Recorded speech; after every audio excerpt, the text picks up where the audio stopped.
How amazing are these women on stage? I've got goosebumps. Big round of applause. Whew. Where do we start? First of all, I'm going to start by saying, I'm sorry, Alyce. I may have said the name Alice 10 times in that voiceover package, and you actually moved to Melbourne, not Adelaide. That's all right. Still amazing achievements, and I'm the one that stuffed up, not you.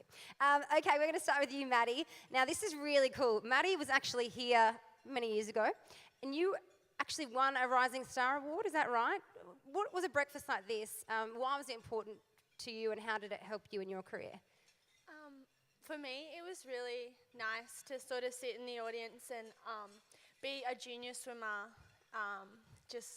You always see the elite athletes being recognised, and it was really special for me to be able to sit there, just a young schoolgirl, and be, up on stage and recognised as a rising star.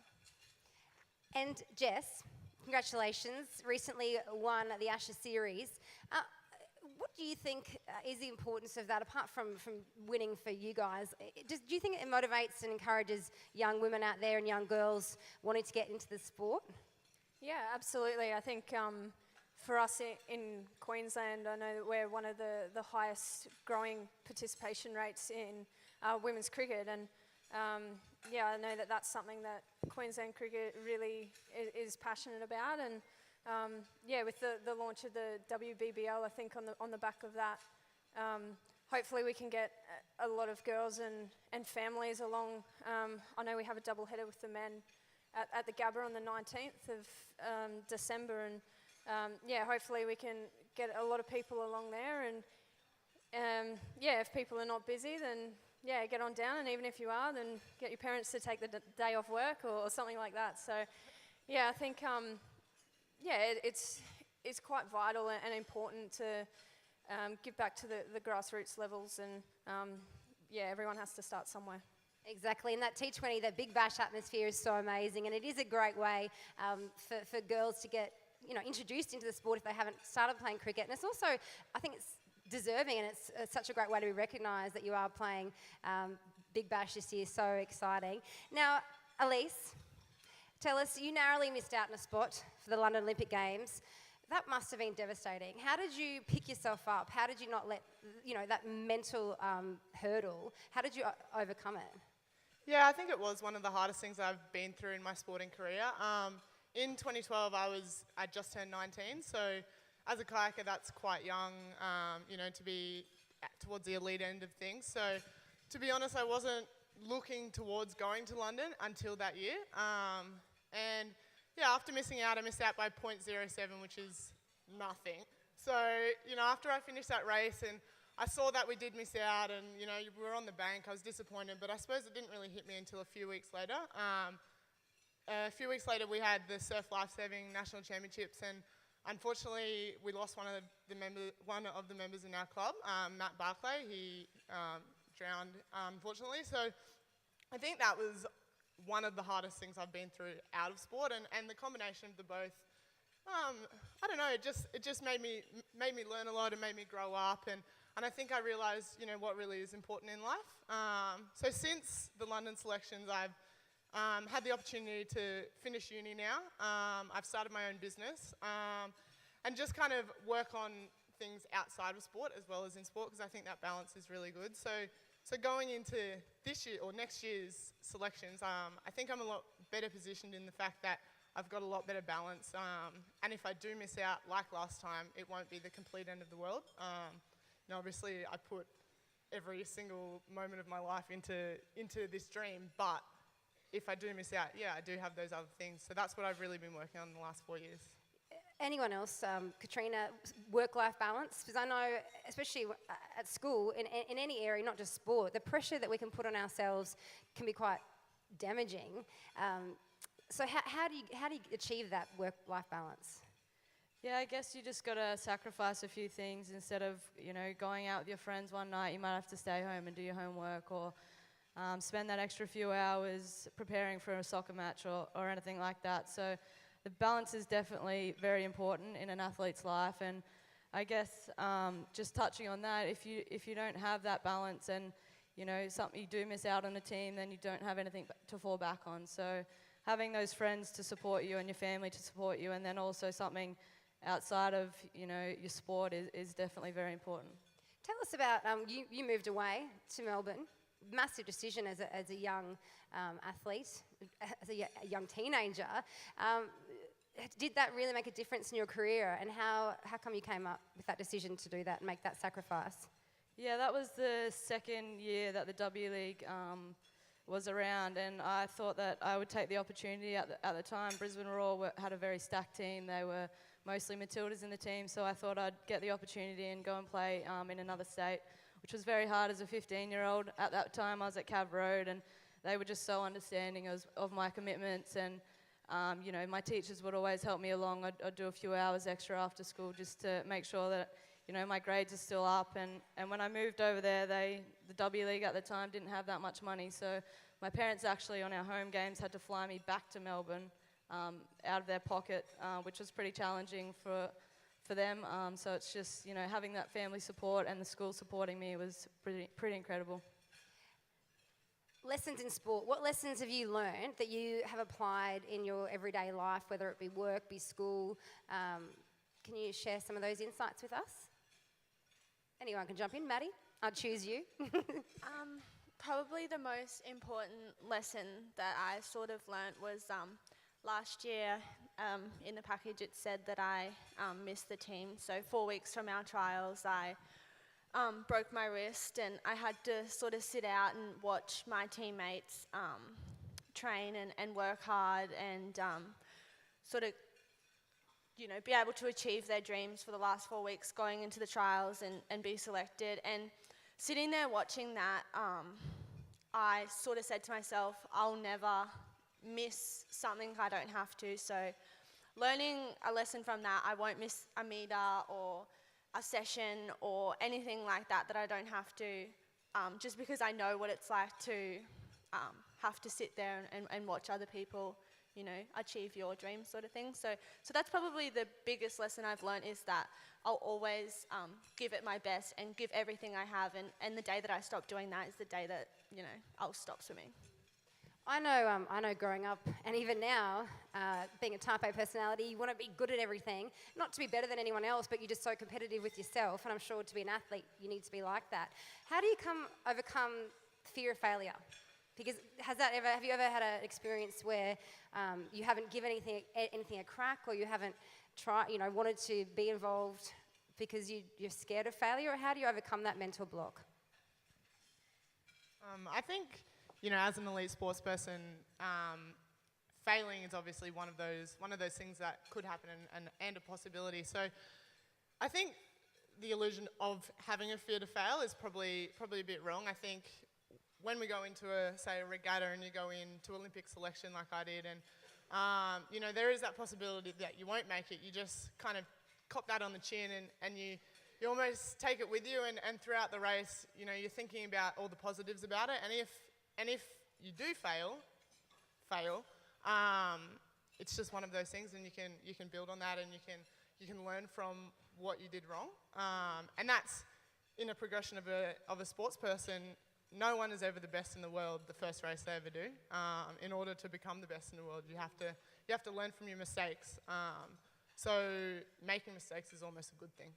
And I guess you would work with a lot of psychologists, and I think it's so important. I think in everyday life we put so much emphasis and we work so hard. Like, I know, trying to be healthy with what I eat. I do a lot of exercise because I love being strong. It's not so much what I look like, it's about wanting to be fit, and it helps with my mental and emotional abilities to cope. But then also I think it's important to go and talk to someone, and that's for anyone, no matter what age. You also need someone to exercise your emotions and help you deal with your mental roadblocks. So how important is it to speak to someone or have that person to confide in with your fears, I guess?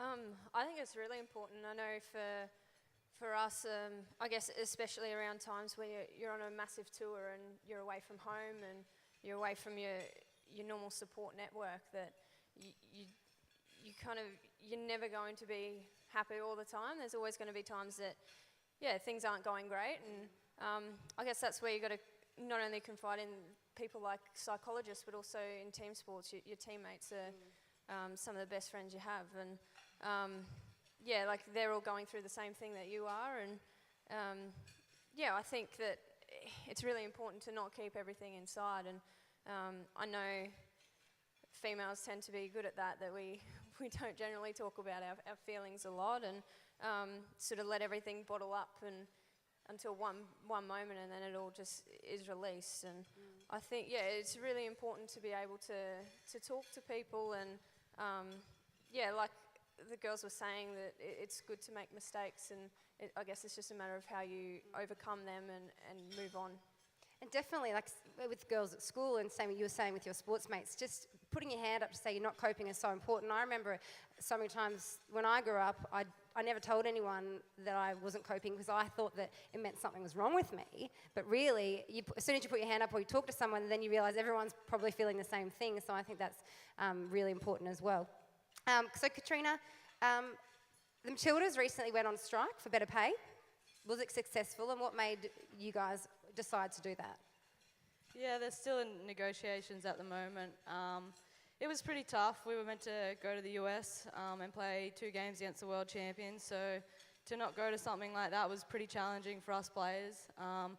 But we thought it was time that we took a stand. At that point in time, we weren't contracted to the Matildas. We hadn't been paid for 2 months, so it's pretty much turning up to work and not getting paid. So we kind of thought that, this was the time we took a stand for not only for us, but for the future of soccer and women in sport. And we just thought that this was the time, and hoping that our association would get behind us in that, which they have. The pay has definitely increased, which is exciting because we don't have to, work 7 hours a day, then go to training, then get up and do it all again, and not 100% focus on our football, because, we could be the world champions as well if we just 100% focus on football. That is awesome. Yes, that definitely deserves a round of applause, paving the way for other female athletes. Now, girls, we often see women, young girls out of high school or university stop playing sport, and they kind of sometimes lose that dream of being an elite athlete. What motivates you, and how can you share some insights for anyone out there that have that dream of becoming an elite athlete? What motivates you or motivated you to keep on going outside of uni and high school? Alyce, Madi, anyone? I think for me, you guys are all probably the same, you grow up in sport, whether it be competitive sport or just playing in your school sports team, and so you kind of get used to the whole idea of being fit, sweating it out, whatever. So when I left school, it kind of wasn't a decision for me whether I would go ahead with sport or stop. I really enjoy being fit, but more importantly, I really enjoy being with my friends. And I think that's a really good way to keep contact with your friends. And I suppose for me, going through school, I didn't have a lot of things in common with the girls I went to school with. I was quite good friends with all the boys, mainly being because I was so into sport, and it just so happened that was the year level I was in. But my female friends in sport were some of my best friends, so to stop sport and to lose contact with them just wasn't an option for me. So, and then moving on from there, when you do start to make teams now, such a good opportunity to travel the world. To be honest with you, to be able to go away, to travel to Europe every year, to see how other people live in Europe, to train in different environments and in different countries, in places that if you were just traveling, you wouldn't normally go to. For a 23-year-old now, that's such an amazing opportunity and something people my age don't get to do. So, I think the friendship thing and keeping fit, Now, Madi, I believe you're studying at uni, is that right? One of my older sisters, she was a professional athlete. She was a professional surfer on the World Surfing Tour, and she, at the time, was one of the only girls that had a degree. And so she always battled with, and when she retired, she was always wondering, if I hadn't have done my degree, would have I given 110% to my sport, and could have I done better? But then, now that she has retired, she's got something to fall back on. How do you, what made you decide to study, and how do you achieve both being an elite athlete and studying at the same time? So I definitely think that over the past, 10 years or whatever, I think a lot of people finished their sporting career and, are sort of high 20s for swimmers anyway, and they're sort of like, what now?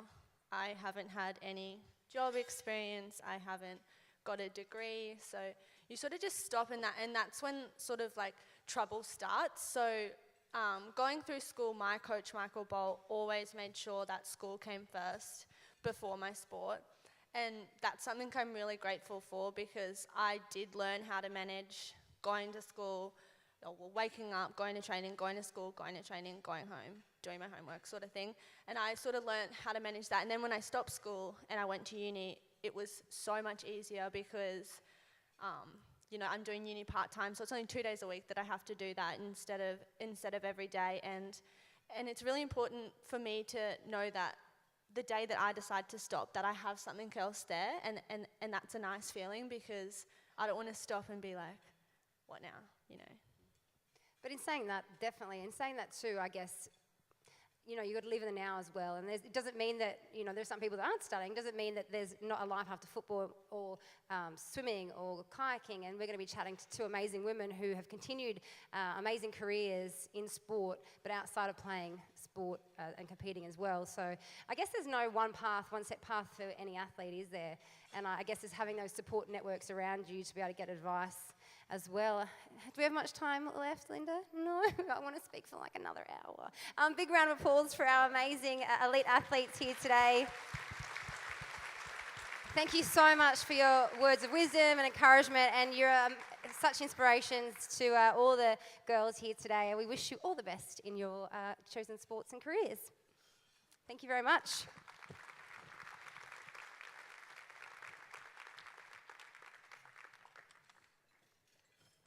I've got too many microphones.